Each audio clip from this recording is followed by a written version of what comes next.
the day I changed. When I began to change on the inside, my circumstances, my outside life, the outside world changed. And if you aren't changing, which means you aren't engaging in personal growth, then your relationship won't change either. My marriage was failing seriously, and I was certain that the only way it could be saved was if one thing happened. My husband changed. That was it. I was certain all that was necessary to save this marriage was for my husband to change. In my mind, fixing the marriage hinged on him, on his habits, his mindsets. The only problem was he didn't think that he needed to change. He saw no reason to do anything differently at all. And I told him, I said, you're more committed to not changing than you are to the marriage. More committed to not changing than the marriage. More committed to staying the same than saving the marriage. And here's the thing. While it was true, he could have said the same exact thing about me because I wasn't changing either. I was firmly entrenched in my habits and mindsets, and I wanted him to change, but I wasn't willing to do anything different, to be someone different. I was instead, my habits, my mindset were focused on all the things he needed to change, what he was doing wrong, what he needed to improve. And so I was always harping on the fact that he needed to change. And I habitually complained to anyone and everyone who would listen. I focused on his unwillingness to change or see the need to change. I resented him for being who he was and not loving me enough to change. I blamed him for all our relationship problems. Can you relate to this at all? And none of that made him change.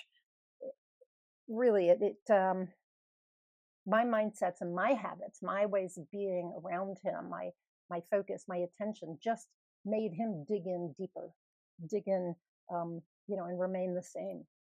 And I followed suit because the more that I focused on wanting him to change and resented it and was angry and all of that, and the more he didn't change, the more I felt angry and resentful and wanted him to change. I expected him to be different.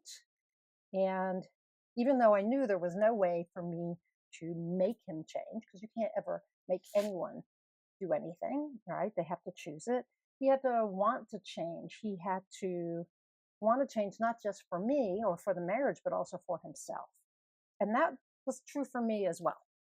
I had to want to change for myself first, as well as for him and for the marriage. So the thing is that my focus was on what I interpreted as his flaws.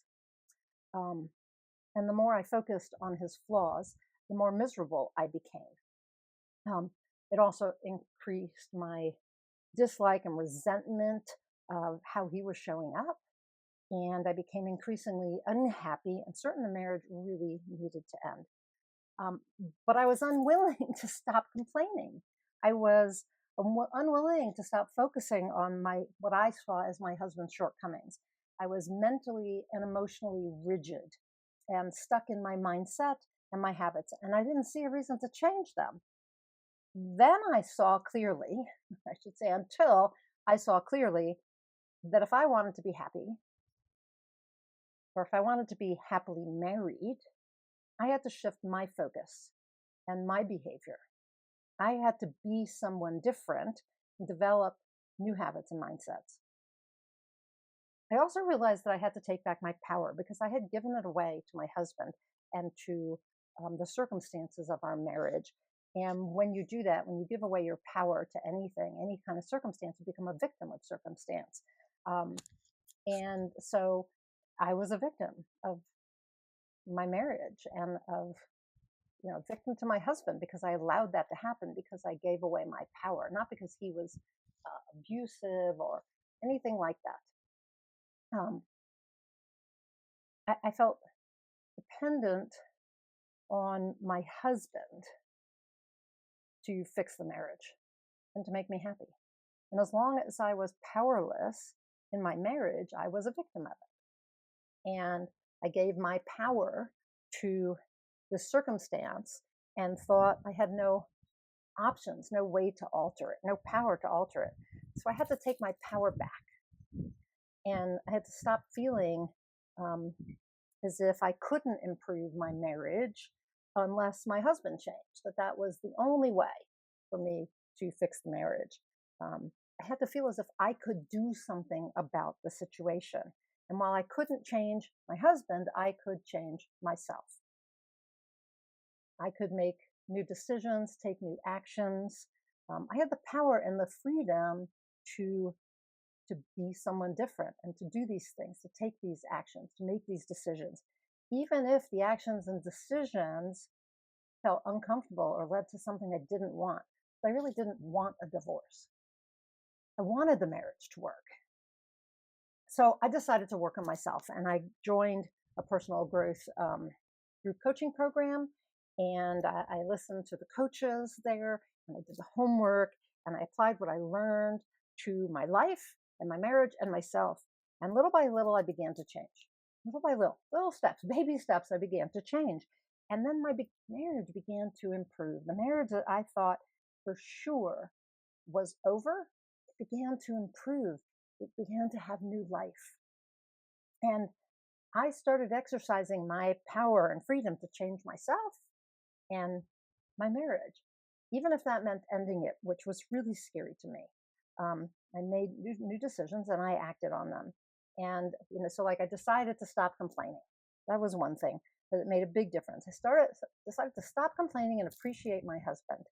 And I decided to explore also what I would do if I left the marriage so I could have a plan and not be trapped in the marriage. Feel like, I knew if it didn't work out what I would do, right?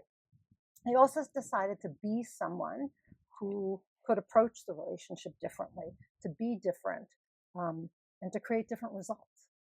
And that's what I got, was different results. I decided to ask for what I wanted, even if it meant I didn't get it, and I ended up choosing out of the marriage.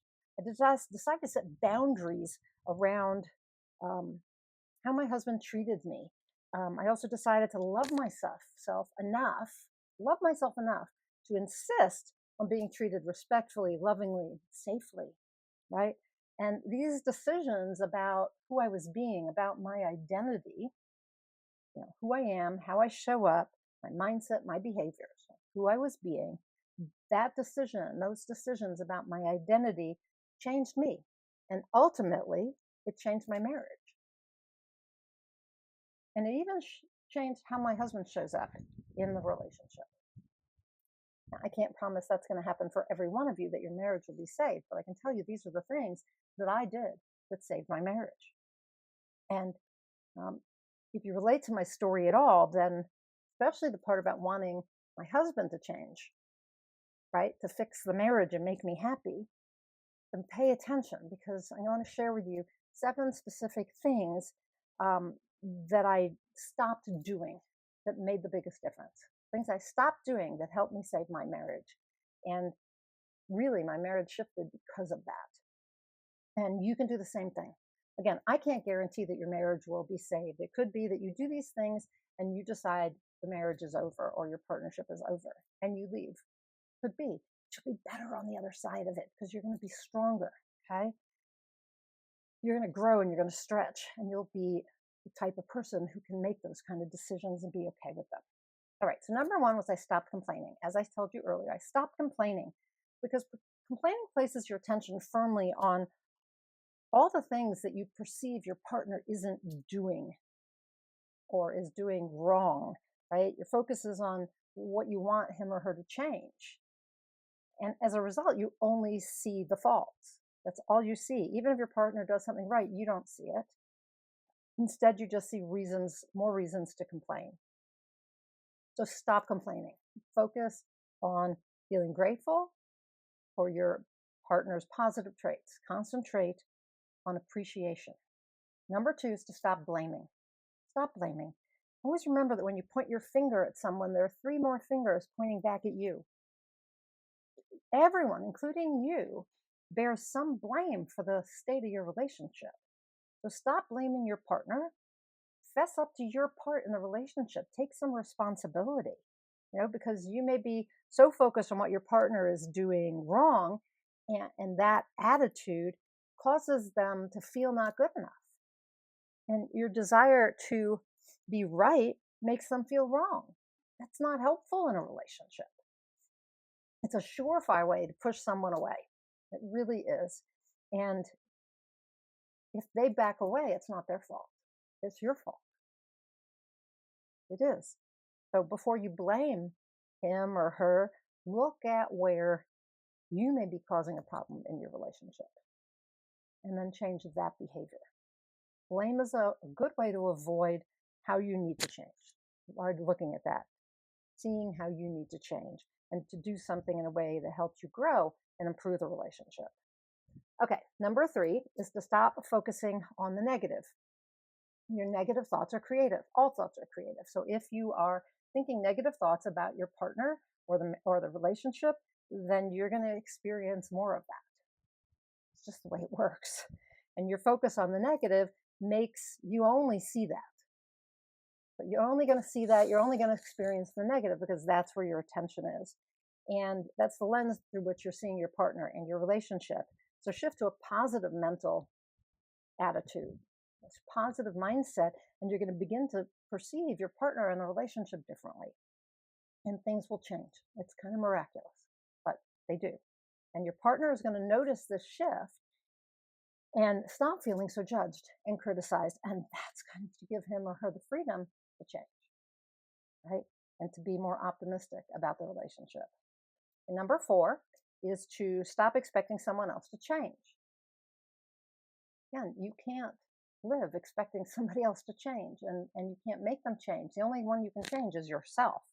So stop expecting your partner to change and instead focus on yourself. Focus on your personal growth. Expect yourself to change. Make that an expectation. Demand that you change. Commit to changing. That's what I did for sure. And as you change on the inside, you'll see the outside world, your relationships, everything changing in response to who you are now being. That doesn't mean your partner is going to change. You can't promise that. Don't expect it. Just focus on you changing and put all your attention and efforts on that. And as you change, you're going to see things differently. Stop needing to be right is number 5. Stop needing to be right. So this is really quite a spiritual principle. No, it sounds like pure personal growth. It's easy in a relationship, especially a failing one, to believe that you know better, or that you're right and they're wrong or less than. And the problem with that mindset is that it makes your partner feel wrong and less than. And no one likes to feel wrong or less than in a relationship. They want to stay in a relationship like that. So it's no wonder if that's what you're doing, that your partner is not responding the way you want. And if you stay in that kind of relationship, you and they are going to feel angry and resentful and hurt. It's just all there is to it. So if you want to improve your relationship, give up your need to be right. Allow yourself to consider, even accept other people's perspectives and ways of doing things. It's a very spiritual thing. Acceptance. Be open. Okay? Blame is your way of insisting you are right and not at fault.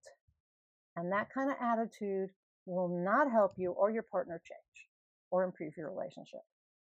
Okay, number 6 is stop giving away your power. So I talked about that earlier, right? Giving away your power. If you believe your partner has to change to improve the relationship, or you can only be happy, in your relationship, if that person changes and improves, you've given away your power. You're a victim of your circumstance, a victim of your partner, a victim of your relationship. Again, not abuse, just because you've given away your power. When you're powerless to someone or something else, you're a victim. And so stop being a victim. Stop being a victim. Take back your power. Okay? Take back your power. Know that no matter what, you can make decisions and take action. You always have that power and that freedom. Always. Nobody ever takes it away. And when you stand in your power, your relationship will change. Why? Because you've changed. And you have the ability now to take action, to make decisions. Like for me, when I said, okay, what would my plan be if I have to leave my relationship? I could then stand in my power and say, okay, I know what I'm going to do. This marriage doesn't work out. This is what I'm going to do. But I'm no longer stuck in the marriage because I have a plan. I can stand in my freedom and my power, say, I can decide. Okay. And number 7 is to stop being a person who has a lousy relationship. Stop being that person. Okay. You can shift your identity. You can choose who to be. And when you're a person who has a lousy relationship, then that's how you're going to show up. And all your mindsets and habits are going to revolve around being someone who's in a lousy relationship. So your identity determines your habits and your mindsets. Who you are impacts your thoughts, your beliefs, your behaviors. And so for your relationship to improve, you have to adopt a new identity.